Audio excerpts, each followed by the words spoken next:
Chapter 2. The two men could scarcely move, so closely were the weighted meshes wound about them. "This is a pretty tight situation," remarked Roverton, whose wit was unquenchable by any hardship or danger, no matter how desperate. "Yes, and it may be tighter before we are through," added Volmar grimly, as he lay staring up into the strange faces of their captors, who had gathered in a circle about the Earthmen and were surveying them with manifest curiosity. Seen close at hand, these beings were truly hideous and repulsive, though it was likely that they represented an evolutionary type similar in mental endowment to aboriginal man. They were of gigantic stature, averaging 7 or 8 feet. Their naked, dark gray bodies were covered with a hairless skin marked off into rudimentary scales or plates, possibly denotive of some reptilian origin or affinity. Their 3 eyes, their sloping brows, and tentacle-fringed mouths gave them an indescribably weird appearance. Their long arms were triple-jointed in opposition to the squat, single-jointed legs, which ended in webbed feet. Their fingers were seemingly boneless, but extremely powerful and supple, and were wrapped like tentacles about the terrific trident spears which they carried. The heads and shafts of these weapons were both made of the same copper-colored metal. The hunters began to gibber among themselves in guttural growling voices that were evidently their natural tones, and were quite unlike the shrill pipings with which they had lured the monster from its burrow. Their speech seemed to consist of monosyllabic sounds whose exact phonetic nature would have defied human imitation or classification. After what was plainly a sort of debate, 2 of them stepped forward and proceeded to unbind the legs of the Earthmen, leaving their arms tied by the knotted nets, and prodded them roughly with spear butts to make them stand up. Volmar and Roverton scarcely needed this urging. They rose awkwardly and stiffly. Then, bearing them along in its midst, the whole party started off through the woods in an opposite direction from the hill on which the flyer had landed. Some of the hunters had tied the trussed monster to a sort of light metal frame with handles and were carrying it among them. The 2 that had been wounded by the Earthmen limped along in the rear. Short-legged as they were, these beings made rapid progress, and Volmar and Roverton were soon compelled to quicken their pace. "Now whither?" asked Roverton. "I suppose you and I are going into the tribal pot along with that monster." Volmar did not answer. He was examining the net by which his arms were bound. It was made of a finely linked metal, like highly tempered copper, and was very strong. The workmanship was so delicate and regular as to arouse wonderment. Also, the spears carried by the giants were exquisitely wrought. "I wonder," soliloquized Volmar, "if these nets and weapons were made by their owners." "Probably," said Roverton.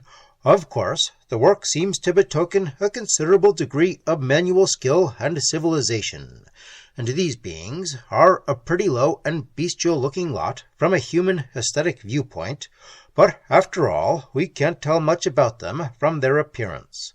All the extraplanetary peoples we have met were more or less monstrous according to our standards."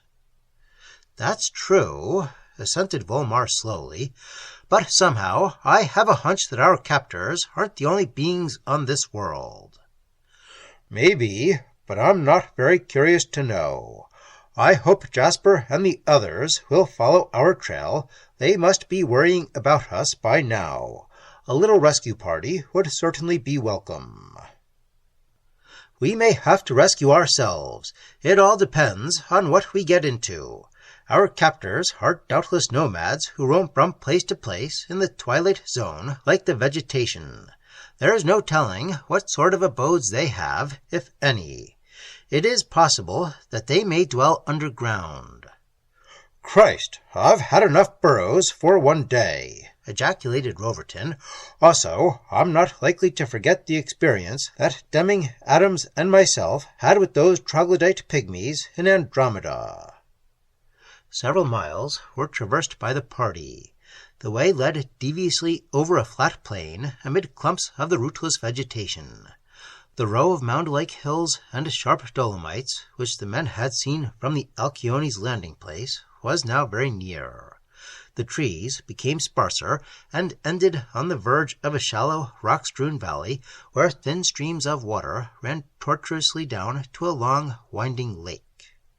Crossing this valley, whose soil was covered by small fungi, and fording one of the streams, the party entered a deep gorge which wound slowly upward among the further hills. Here there were deep chasms and crags of roughly splintered stone with outcroppings of unknown metal and dark torrents that fumed with iridescent vapors.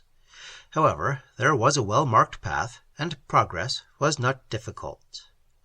Now the path began to slope downward. Soon the party emerged in an amphitheater surrounded by crags and pinnacles. Here an unexpected sight awaited the Earthmen. To one side, in the lee of a cliff, were a number of rude stone huts, and in the middle of the amphitheater there reposed a huge, glittering object, perfectly oval in form and plainly of an artificial nature. "I'll wager," cried Roverton, that thing is some kind of air vessel or even spacecraft." "I never bet," rejoined Volmar, "but I shouldn't be surprised if you were right." Many figures were moving about the oval object, and as the party drew nearer, it could be seen that they were not all of the same type or species. Many were like the hunters who had captured Volmar and Roverton, but others differed as widely from these as the hunters differed in their turn from the Earthmen. They were about 4 feet tall, with spindling limbs and delicate bodies pinched in the center like those of ants, and heads of such disproportionate size as to give at once the impression of artificial masks. These creatures were gorgeously colored, with all the hues of the harlequin opal, and contrasted extremely with the dark giants. Seen closer at hand, the oval object revealed a series of small ports filled with the vitreous, violet-hued material, and an open circular door in its side, from which a staircase of light aerial structure, doubtless collapsible, ran to the ground. The two groups of unearthly beings were engaged in a lively conversation, and the gruff gutturals of the giants were surmounted by the sweet, piercing sibilants of the dwarfs. Several strange animals of varying size and monstrosity, bound with nets, were lying on the ground at one side, and some of the dwarfs were bringing copper-colored nets and spears and other weapons or implements of more doubtful use from the interior of the oval vessel. When some of these articles were handed over to the giants, the Earthmen surmised that they were being bartered in exchange for the trussed animals. "What did I tell you?" cried Volmar. "I knew that those nets and tridents weren't made by our captors, and I doubt very much if the dwarfs are natives of this planet at all. I believe they have come from a neighboring world of the same solar system. Possibly they are zoologists and are collecting specimens of the local fauna. I think those headpieces of theirs are respirative masks. They don't seem to fit with the rest of their anatomy. No doubt they are unable to breathe the atmosphere of this world, at least in its pure state, and it is probable that those masks include some sort of filtering apparatus. There is nothing to be discerned in the nature of air tanks." Seeing the approach of the hunters, with Volmar and Roverton in their midst, the two groups interrupted their bargaining and stared in silence at the newcomers. The heads or masks of the dwarfs were fitted with 2 pairs of green eyes set vertically and far apart, and their gaze was uncannily intent and wholly unchanging. The eyes were divided into many facets, like those of an insect, and blazed with emerald light. Between and below the eyes there was a short trumpet-like attachment, which doubtless served as a mouthpiece, and its hollow tube might well have contained the filtering apparatus surmised by Volmar. 2 curving horns perforated like flutes, arose from the sides of those curious heads and suggested an auditory mechanism. The limbs and torsos of the dwarfs were seemingly nude and glittered like the shards of bright-colored beetles, with nacreous lights that ran and melted into each other with every movement. A brief interval of silence, as if all these beings were overcome with amazement at the appearance of Volmar and Roverton, and then the dwarfs began to talk and gesticulate excitedly among themselves, pointing at the Earthmen with their thin pipe-like arms, which ended in rather intricate-looking hands, whose fingers were fine as antennae. Then they addressed the giant hunters in tones of interrogation, and a long discussion followed. Some of the dwarfs approached Volmar and Roverton and examined their clothing, masks, and oxygen tanks with minute attention. The tanks, which were built into the suits of flexible vitriolene, were apparently a source of special interest. There was much argument among the dwarfs in their sweet, hissing voices, and it was plain that some were maintaining one theory and some another. Their whole air was one of great puzzlement and perplexity. "I'll bet," said Roverton, "that they think we're some new species of animal native to this world and are trying to classify us." "They have the look of investigative scientists," agreed Volmar, "and it must be giving them a lot of trouble to place us in their system of biology or zoology." Now the dwarfs addressed themselves again to the hunters. There was much voluble expostulation on both sides. "Guess they're trying to drive a bargain for us," conjectured Roverton, "and the hunters want full value in trade before they part with such rare specimens." A little later, to confirm this surmise, the dwarfs brought out a pile of odd but exquisitely wrought implements, some of which were perhaps designed for culinary use, and several large bell-shaped receptacles of semi-vitreous earthenware filled with vari-colored materials that resembled roughly ground farinaceous foodstuffs. These were laid before the hunters, who continued to demur and chaffer. And then some huge abdominous bottles, made of an unidentifiable substance that was neither glass nor metal nor porcelain, were brought forth and added to the pile. Their contents were past the conjecture of the Earthmen, but obviously they were prized by the giants and were considered as clinching the bargain. The chaffering came to an end, and attention was now turned to the wounded monster which the giants had captured with Volmar and Roverton. The dwarfs appeared to be rather dubious about purchasing this creature, and examined its wounds in a somewhat cursory manner.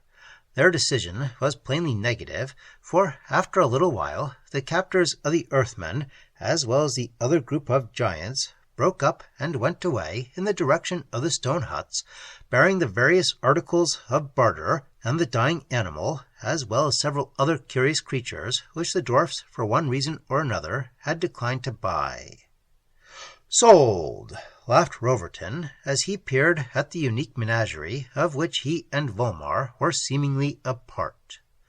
There were at least a dozen of these quaint monsters who represented the fauna of the planet.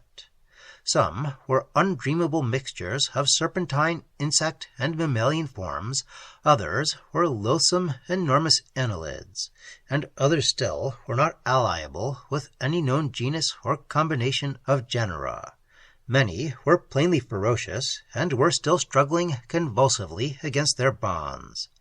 Anyone who came within reach of their dart-like talons or saw-like teeth would have fared badly. "I wonder how the dwarfs are going to handle them?" questioned Volmar, as he eyed the contrast between these monsters, many of which were quite huge and bulky, and the frail, iridescent beings. As if in answer to his query, a tackle of strong, metallic-looking ropes was lowered from the door of the vessel. Then two dwarfs, armed with long rods of a dull bluish material terminating in circular discs covered with blunt prongs of some brighter substance, came forward from amid the group. Each applied the end of his rod to the spine of one of the struggling animals. Instantly, with a single shudder, the monsters lay still as if dead. Manifestly, some paralyzing force was emitted by the rods. The lowered ropes were then fastened about the inert monsters by other dwarfs, and they were hauled up by a sort of mechanical windlass and disappeared within the oval vessel.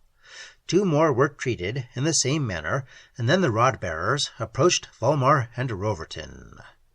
"Hell, they're going to lay us out too," cried Roverton. He and Volmar looked about at the dwarfs who surrounded them in a circle. Many of these frail beings were armed with the strange rods or with other instruments of dubious nature. But with their attenuated arms and pinched bodies, they did not seem very formidable. "Let's make a break for it," said Volmar. He and Roverton leapt back from the advancing rod-bearers and hurled themselves at the circle. The dwarfs gave way, avoiding them with agility, and one of them reached out with his rod and touched Volmar on the chest, while another caught Roverton in the abdomen. Neither was aware of any shock from the contact. The effect was more that of some narcotic or anesthetic, pervading the entire body with instant numbness and insensibility. Darkness seemed to rush upon them from all sides, and both men became totally unconscious.